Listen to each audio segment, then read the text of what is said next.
Welcome to the eerie hour. Some places don't just haunt you, they wait. Tonight, we step into the quiet hum of an office building, a place built on routine and predictable angles.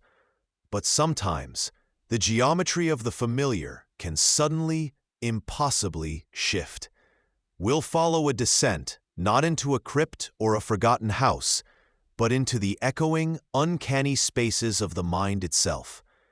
If you enjoy descending into the strange and the forgotten, don't forget to like and subscribe, and share your theories below. Now, let's begin. But remember, once the story starts, something always follows. A morning starts like any other. The air conditioning unit above your desk sighs its usual weary tune, a constant, low thrum beneath the clatter of keyboards and the distant murmur of colleagues. The stale scent of yesterday's coffee lingers, a familiar comfort in its unpleasantness. You are in your cubicle, surrounded by the beige and the gray, sorting through emails that demand answers you don't quite have. It is Tuesday. It is normal. But then you look up, stretching your neck, and your gaze drifts down the corridor you know by heart. Past the water cooler, past the perpetually jammed printer, toward the corner where the main hallway turns sharply left, leading to the storage closets and the fire exit. Only it doesn't turn sharp left today. Today, there is a gap, an opening, a hallway where a solid, unyielding wall has always been. Your hand hovers over the mouse, still. The world tilts, not violently, but with the subtle, nauseating shift of a ship hitting an unexpected current. Disbelief lodges itself in your throat like a stone. This is impossible. You know this building. You have walked these halls for years. That corner has always been blind, a dead end marked by a forgotten fire extinguisher cabinet. There was never a door here, never a passage. You push back your chair, the wheels squeaking on the cheap carpet. Slowly, you walk toward the impossibility. The fluorescent lights hum overhead, casting their flat, sterile glow on the polished linoleum. A stark contrast to the deep, inviting shadows that pool within the newly revealed passage. A strange, faint smell drifts from the opening. Not the office's usual mix of toner and cleaning supplies, but something else, something older. Dust, certainly, but laced with a mustiness that speaks of undisturbed time, of air that hasn't circulated in decades, perhaps centuries. As you stand before it, the opening feels less like a doorway and more like a wound in the fabric of the building. It is rectangular, crudely framed in wood that looks warped and darkened with age, utterly out of place against the modern drywall. There is no door on it, merely the gaping maw leading into the gloom. A chill, distinctly colder than the office air, emanates from the hallway, wrapping around your ankles. Your mind scrambles for explanations. Was it always here, hidden behind something? No, you would have seen it. You would have noticed the structural change. Did they renovate overnight? Impossible. There would have been noise, dust, forewarning. Doubt begins its insidious crawl. Are you tired? Did you sleep poorly? Is your mind playing tricks? You glance at your reflection in the glass of a nearby framed safety poster. Your face is pale, eyes wide, but something feels off. A fleeting distortion, a ripple in the reflection that isn't on the glass itself. The hallway waits, a silent question mark in the familiar landscape of your daily grind. This sudden access to a place that shouldn't exist is the first fracture, the first hint that the predictable world has become a fragile, permeable membrane. The air itself feels heavy, charged with unspoken secrets, and you are standing on the threshold, poised to step through. Welcome to the eerie hour. Some places don't just haunt you, they wait. They settle into the quiet corners of your mind, unfolding slowly, like paper soaked in dread. They begin subtly, a misplaced object, a shadow that lingers too long, a feeling of being watched in an empty room.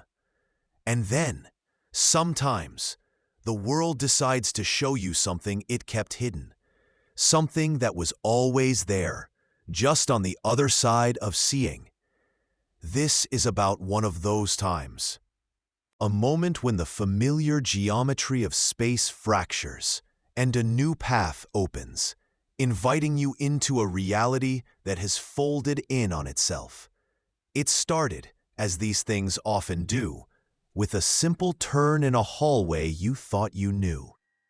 The air grew suddenly still, tasting faintly of dust and something else, something cold and deep. And there it was, a corridor that hadn't existed seconds before, stretching into a gloom where light refused to hold. It is an invitation, you know. Instantly, you should not accept. But the silence around it is too loud, the mystery too sharp. It calls to something buried deep within, something that longs to know what lies beyond the edge of the map. If you enjoy descending into the strange and the forgotten, don't forget to like and subscribe and share your theories below. Now let's begin. But remember, once the story starts, something always follows. A deep breath is held, then released, thin and trembling in the sudden quiet. You stand before the impossibility. The hallway is undeniable now, a seam ripped in the familiar fabric of the house. Fear is a cold, sharp point just behind your ribs, but it is alloyed, disturbingly, with a desperate, consuming curiosity. Your hand reaches out, tentative, towards the opening. The air within feels different, heavier, carrying that persistent, unsettling smell, like damp earth, disturbed after years, and something else, something subtly organic, sickly sweet and metallic, like old pennies coated in decay. You take the first step, and the sound of your shoe on the floor is strangely muffled, swallowed by the corridor's unnatural quiet. Another step. The perspective shifts, wrongness settling into your bones. The hallway stretches impossibly long, further than the dimensions of the house allow. The walls are smooth beneath your fingertips, cold and slightly yielding, not plaster or wood you recognize. They feel like cool, packed soil compressed over impossible ages, or perhaps something like solidified ash. The silence is not empty, it is filled with low, indistinct sounds that seem to originate from everywhere and nowhere within the passage. Faint scraping sounds, irregular and deliberate, like claws dragging lightly over stone just out of sight. Whispers, just beyond the threshold of understanding, too low to form words, but carrying the intonation of urgency, of plea, or perhaps warning. They brush against your hearing, like cobwebs on skin. Your initial confusion has curdled into active fear, sharp and pure, quickly morphing into a suffocating paranoia. You glance back, intending to call out, to show this impossible space to someone, anyone. But your friend stands in the hallway you just left, looking confused. "What are you doing? Just standing there?" she calls out. She doesn't see it. She doesn't see the impossible length, the wrong light, the walls that aren't stone or wood. She sees empty air, where the hallway begins. Another dismissal, like the others. Stress, they said. Fatigue. The paranoia tightens its grip, a cold hand squeezing your chest. Are you losing your mind, or are they blind? The hallway is lined with doors. Not the familiar doors of the house, but others. All similar in size and shape. Dark wood. No handles. Only keyholes. Each one is tightly shut, but subtly different from the last. A variation in the wood grain, a scratch mark that looks like a claw swipe, a keyhole that seems slightly wider or narrower. The doors weren't there before, just blank wall. They stand like sentinels, guarding secrets you cannot begin to guess. At the far, impossible end of the corridor, something indistinct stirs in the perpetual gloom. A flicker of movement, quickly gone. You notice, too, that the lights in the hallway behind you, the real hallway, flicker erratically, but only when you look back down the impossibly long corridor, as if its presence somehow drains the light from the familiar world, or perhaps acknowledges your gaze. The air grows colder still, and the whispers seem to press closer now, just at the edge of hearing, promising answers you fear more than the not knowing. The air in the familiar corridors feels different now, thicker, carrying a faint, dry scent like disturbed dust in an ancient attic.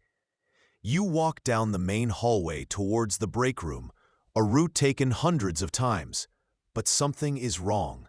The row of framed corporate art, usually perfectly aligned, leans slightly, unnervingly uniform in its tilt. You reach out to straighten one, a print of generic sailboats, and hesitate. Did that dark streak on the wall panel, low down near the floor, exist yesterday? It looks like damp, rising from somewhere impossibly deep within the plaster. A sudden cold spot washes over you, localized and intense, before receding as quickly as it came. These aren't major changes, not yet, but they are persistent, insidious. Objects on your desk rearrange themselves subtly overnight. A pen you left by the keyboard is now precisely centered on the mousepad. Shadows pool too deeply in corners where the overhead lights are bright, seeming to writhe at the periphery of your vision. You turn your head sharply, but they snap back into place, static and normal. You try to talk to Sarah from accounting, mentioning the strange chill by the east stairwell. Her eyes are wide and blank for a moment, her smile fixed, before she abruptly changes the subject to weekend plans, her voice flat, distant. It happens again with Mark from logistics, a brief, unnerving pause, a disinterest that feels rehearsed, as if they simply cannot see what you are seeing, cannot hear what you are saying. The building feels increasingly like a stage set from which everyone else has quietly exited, leaving you alone with the rising damp and the shifting darkness. The hallway pulls at you. It's no longer just a curiosity. It's an anchor for your attention, a gnawing need. You find yourself standing near where you last saw its entrance, tracing the pattern of the carpet with your toe, neglecting the blinking message light on your phone, the stack of untouched reports.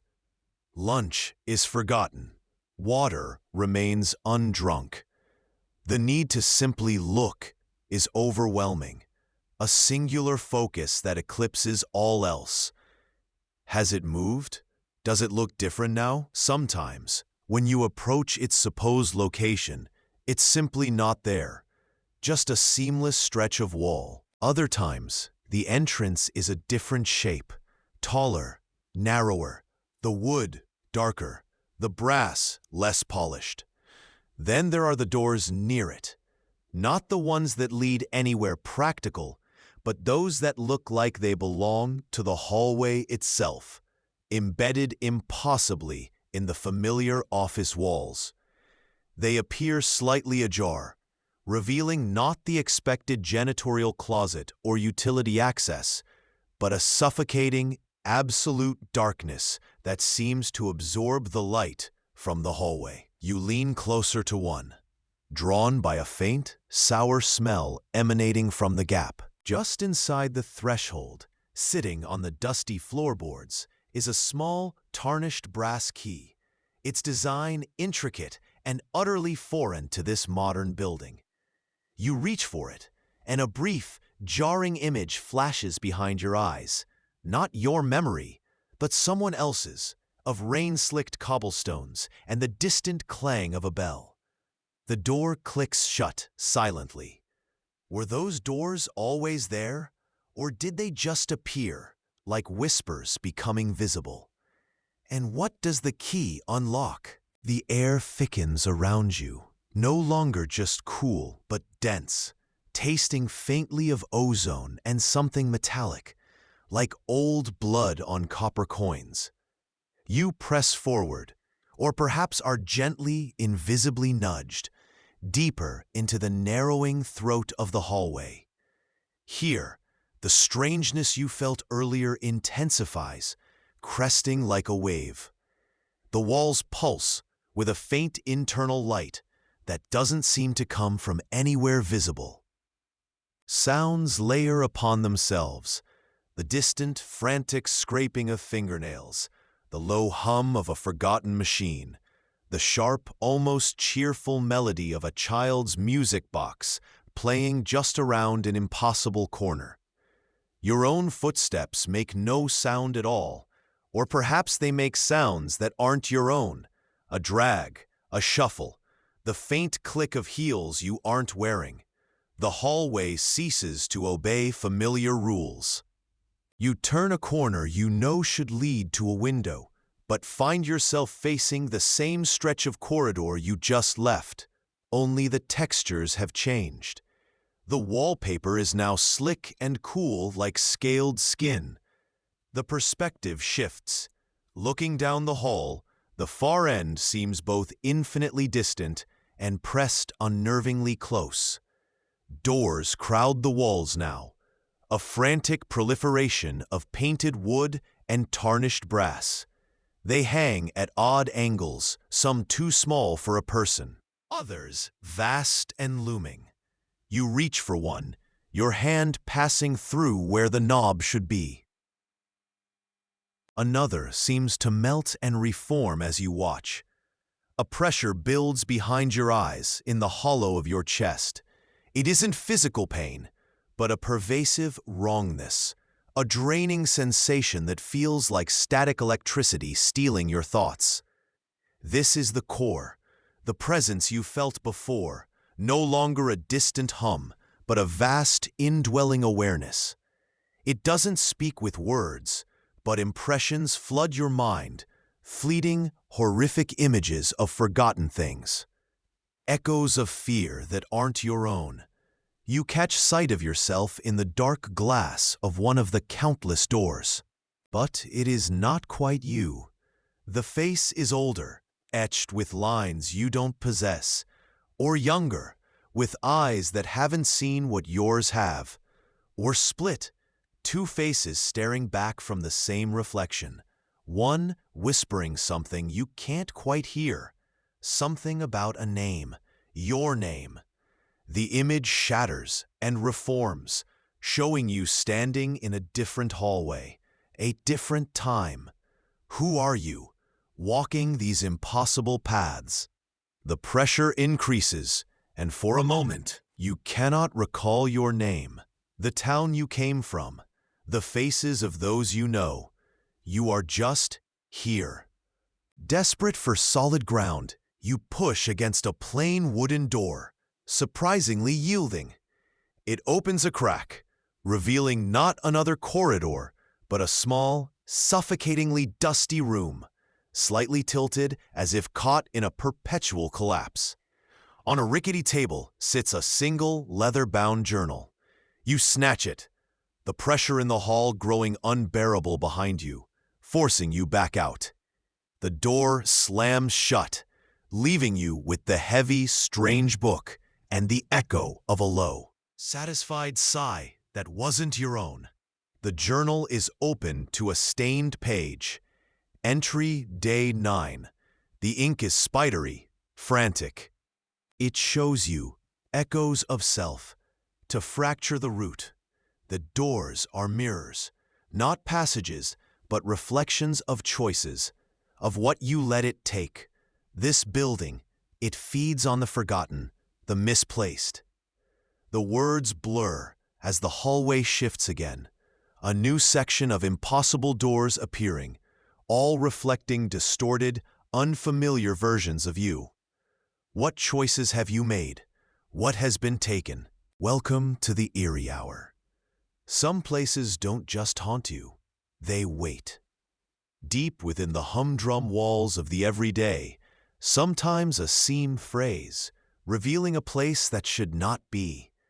An office building like any other, yet containing a corridor that stretches beyond its rightful dimensions, whispering of secrets the architecture was never meant to hold. A place where the air feels wrong and silence listens.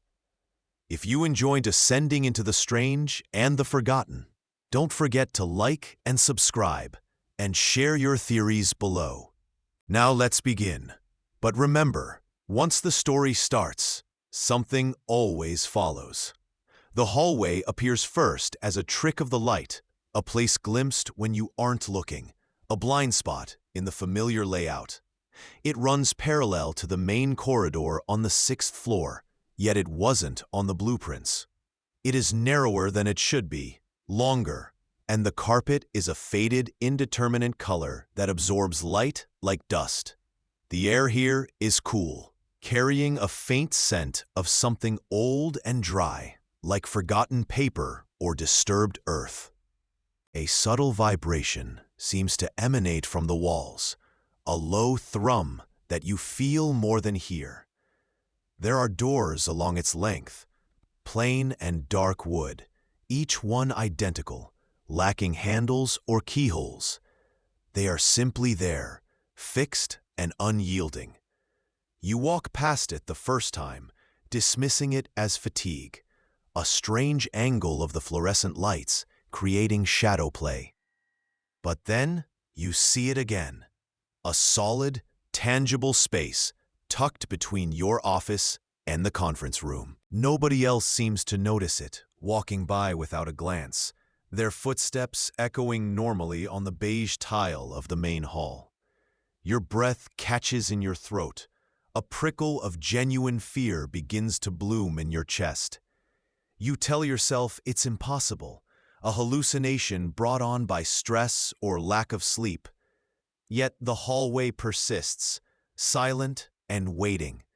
It feels like it has always been there, merely hidden until you were ready to see. The smooth surface of the closest door looks impossibly dark, a void that seems to pull at the edges of your vision. You reach out a trembling hand, fingers hovering an inch from the wood, half expecting it to ripple or vanish. It doesn't. It stands solid, indifferent, a quiet assertion of its impossible reality. The normal office sounds, the murmur of conversations, the clatter of keyboards, seem muffled, distant, as if heard from underwater. This unexpected silence, this bubble of stillness around the impossible hallway, feels like a deliberate act, a turning away of the normal world. It makes you question your own sanity, makes you wonder if you are the only one who sees it, if you have somehow stepped out of the agreed-upon reality of the building. You pull your hand back, your heart pounding erratically against your ribs, a cold dread seeping into your bones. The hallway just stretches away, a silent, impossible invitation. The hallway is more than visible now. It imposes itself on the space, a constant presence at the edge of the familiar. You can see it from the break room window, a strip of unnatural dimness where there should only be the exterior wall. Colleagues walk past where its entrance should be in the main corridor, and you flinch, expecting them to collide with an invisible wall. But they pass through the space as if nothing is there. You, however, cannot. There is a tangible barrier, like hitting thick, resistant water, if you try to cross where the hallway begins. The air around its entrance is noticeably colder, carrying that same dry, ancient scent, now tinged with something else, a faint, metallic tang, like old blood or rust. The low, thrumming vibration is stronger here, resonating in your teeth and bones. The doors along its length seem subtly different each time you look, the wood grain twisting into shapes that resemble closed eyes or grimacing faces for a split second before resolving back into plain surfaces. They still lack handles, still offer no entry, yet they seem to press outwards now, bulging slightly, as if something immense leans against them from within. This shift, this subtle but undeniable change in their appearance, unnerves you profoundly.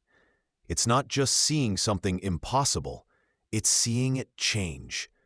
You try to talk about it, casually mentioning the strange cold spot near the conference room to a coworker. She just smiles politely, perhaps thinks you're joking, or maybe she genuinely doesn't sense it. This isolation, the knowledge that this impossibility is yours alone, breeds a creeping paranoia. Are they pretending not to see? Are they somehow complicit? Or are you truly losing your grip on reality? The hallway seems to watch you with its silent doors, a passive observer that grows bolder with each passing hour. You start taking detours around it, walking the long way around the building's core to avoid its pull, its unnerving stillness. But even from a distance, you feel its presence, a pressure behind your eyes, a whisper just beyond hearing that seems to emanate from those impossible doors.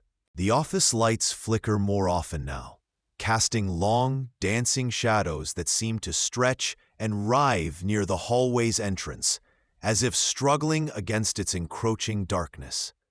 It makes you wonder, is it just an illusion, or is it something that actively hides itself from others?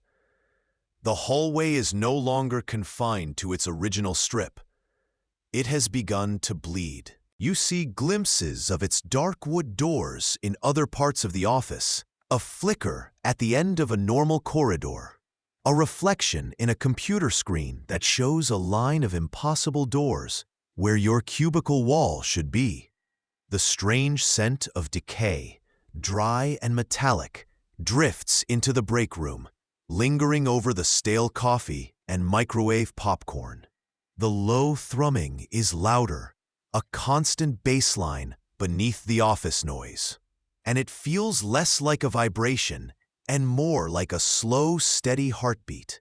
The boundaries are blurring. The wall of your own office cubicle feels too thin, like paper, and you sometimes hear sounds from the hallway through it. A faint scraping, a soft sigh, a sound like movement muffled by dust. People's faces, familiar and ordinary, sometimes flicker for a fraction of a second, their features momentarily elongating or distorting into something hollow and gaunt, before snapping back to normal. It's like seeing the hallway's reflection in their very being. This constant, pervasive influence of the hallway breaks something inside you. The fear gives way to a terrifying sort of fascination, an inability to look away. You find yourself drawn to its edges, tracing the line where its impossible darkness meets the mundane office carpet. You start speaking to it, whispering questions into the cold air. What do you want? Why are you here? Silence is usually the only answer, but sometimes the low thrumming seems to intensify, or one of the dark doors seems to deepen in color, a silent, unreadable response. The door's motif is everywhere now, not just glimpses, but appearing undeniably. There is a small, dark door shape in the wood grain of your desk. The pattern on the blinds seems to resolve into repeating door frames. You see them in your own tired reflection in the dark glass of the building across the street. A row of miniature, inaccessible doors layered over your face. They represent a closing off, a lack of escape, a universe compressing into locked exits. The air grows thicker, harder to breathe, saturated with that decaying smell. The surfaces you touch, your keyboard, your mug, the edge of your desk, feel wrong, strangely rough or unnaturally cold, as if the hallway's texture is leaching into everything. It feels less like an external phenomenon and more like something integrating itself, weaving its reality into yours, strand by tangible strand. You can feel its presence pressing in, a quiet, inevitable force. The merging accelerates. The office is now undeniably marked by the hallway's influence. The walls are thin, permeable membranes. Sounds from the impossible space bleed through constantly. Footsteps that shuffle but never arrive. Whispers that tease at the edge of understanding. Sometimes a faint, wet, sucking sound. The air is heavy and stagnant, carrying the cloying smell of decay that now includes something sickly sweet, like rotting flowers. Breathing is an effort, the thick air clinging to your lungs. Surfaces feel slick and cold, despite the office heating. A pervasive clamminess, like damp stone. Your coworkers move through this distorted space, seemingly unaffected, their normalcy an unbearable mockery. You watch them, and their faces do more than flicker now. They hold the distortion longer, eyes seeming too wide or too close, mouths stretched into unnatural smiles before snapping back. This pervasive wrongness pushes your mind beyond the breaking point. The terrifying acceptance solidifies. You no longer question if it's real. You understand that this is real now. The office as you knew it is the illusion. You speak to the hallway directly, no longer whispering, but speaking in a low, steady voice. I see you, you say. I understand. The low thrumming vibrates through the floorboards. A response, perhaps, or just the sound of its steady growth. The hallway is actively attempting to consume the building, to fold it into its own impossible dimensions. You see visions now, fleeting images superimposed on the office walls. Long, empty corridors stretching into infinite darkness, populated by indistinct shapes. Glimpses of rooms filled with dusty, forgotten furniture that seems to melt and reform. Sometimes you are trapped in cyclical loops, walking to the kitchen for water, only to find yourself back at your desk moments later, having no memory of the return journey, the loop repeating until the hallway seems satisfied. The doors are inescapable. They appear on the whiteboards, in the condensation on the windows, etched into the dust on the unused filing cabinets. You look in the bathroom mirror, and behind your own gaunt reflection, a dark, small door is clearly visible in the space that should be solid wall. They are everywhere, undeniable symbols of finality and capture. Foreshadowing hangs heavy in the thick air. Your fate feels sealed. Are you being pulled in permanently, destined to become another indistinct shape in its depths? Or are you simply a conduit, the one who opened the door, allowing the horror to fully integrate before it moves on, leaving you a hollow shell? The hallway watches, its impossible doors waiting.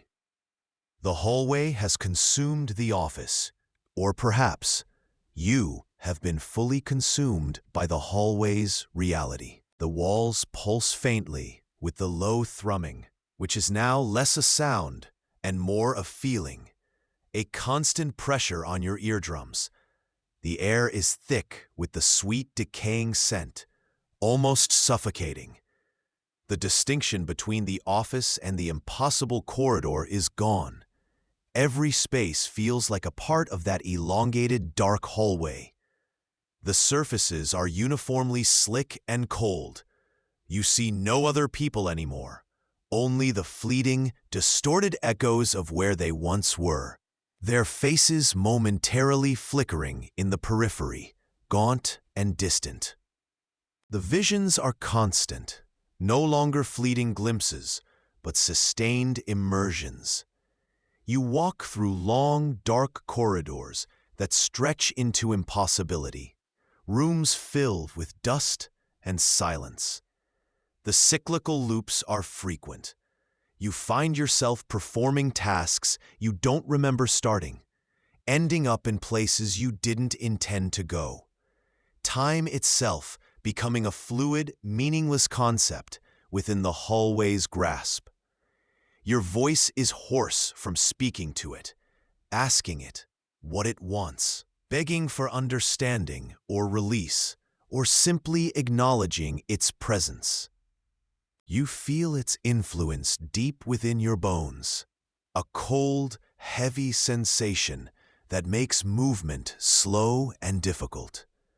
The doors remain, everywhere, undeniable and absolute. They cover the walls like dark wallpaper, appear in the reflection of every polished surface, seem etched onto your very skin when you look closely. They are no longer just symbols of lost escape. They are the architecture of your new reality, the visible manifestation of being utterly contained. They offer no escape, only a chilling confirmation of your imprisonment within this decaying, impossible space. You are not just in the hallway. You are part of it now. Your consciousness a small echo within its vast, silent expanse. The foreshadowing wasn't a warning.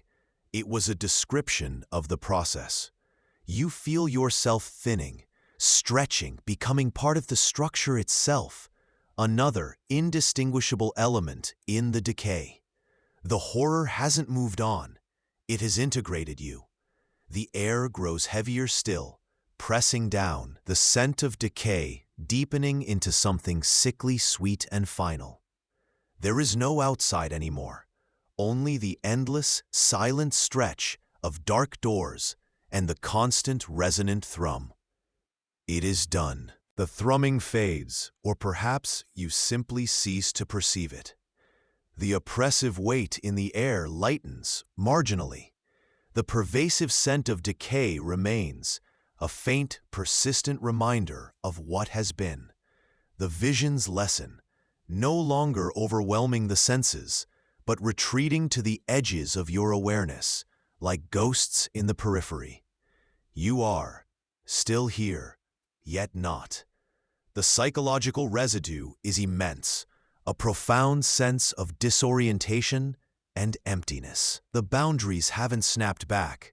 They simply don't seem to matter anymore. The unanswered questions hang in the quiet air. What was it? Where did it come from? What happens now? The office, if this can still be called the office, is a hushed, empty shell, permeated by an unlingering strangeness. The recurring motif of the doors doesn't vanish entirely, but it softens. They are no longer etched onto every surface, but you still see them in certain patterns, in the way shadows fall, in the corner of your eye. They are a permanent mark, a scar left on reality, or perhaps on your perception of it. They serve as a quiet confirmation that the impossible was real and that you went through it. There is a stillness now, a profound, unsettling silence that feels heavier than any noise. You listen to it, trying to discern if the thrumming is truly gone or just waiting. It is hard to breathe, but less so than before. It is hard to think clearly, the edges of your mind frayed and uncertain. You are left in the aftermath, a survivor perhaps, but irrevocably changed, bearing the imprint of the impossible hallway. You stand alone in the quiet, distorted space, the memory of endless doors and suffocating air, a chill that settles deep in your bones. And if you hear it again tonight, don't answer. Not yet. Found corner of the building, the dust thick and gray like forgotten time. Or maybe you are not there at all. The office is different now. It is the same room, the same walls, the same window looking out onto an unchanging, indifferent sky. But the light is wrong. It always feels like evening, a perpetual twilight tinged with the sour scent of decay that clung to the hallway, a smell that shouldn't exist here, in this clean space. Your hands lie still in your lap. They do not tremble. They do not feel like your own. She sits there, unmoving, observing a reality that is no longer shared. The world seems perpetually off-kilter, edges blurred, colors muted, except for inexplicable flashes of that deep, impossible indigo. The sounds of the city outside are distant, muffled, as if heard through layers of heavy glass. Sometimes, a soft, scratching sound seems to come from inside the walls, or perhaps from inside her own skull. It is hard to tell the difference anymore. The central uncanny event isn't a new door opening. It's the permanent warping of existence itself. The hallway's shadow cast over everything, making normalcy feel like the true anomaly. A small, tarnished key lies beside her hand on the dusty floor. It wasn't there before. It is cool to the touch, heavy with a forgotten weight. She picks it up, turning it over and over. It is ornate, intricate, but there is no lock in this room, no box, no mechanism that it could possibly fit.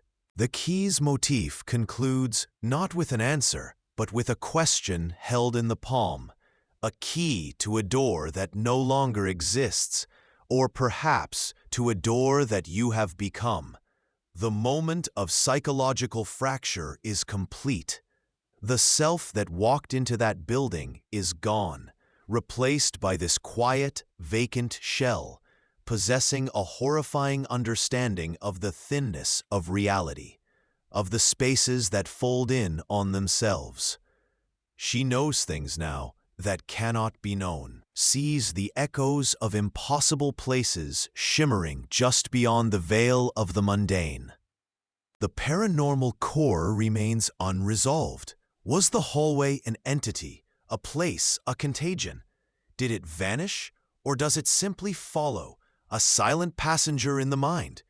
The air here tastes of dust and disuse, the vivid atmospheric detail of a life left behind, or perhaps never truly lived. She is not amnesiac nor raving. She is simply calibrated differently, trapped in a space that is the office, yet irrevocably changed, perpetually poised on the edge of somewhere else.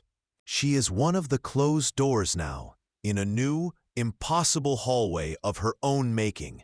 Or maybe the hallway made her. Is the torment perpetual, quiet, a cycle waiting to begin again? Can the door reappear? And if you hear it again tonight, don't answer. Not yet.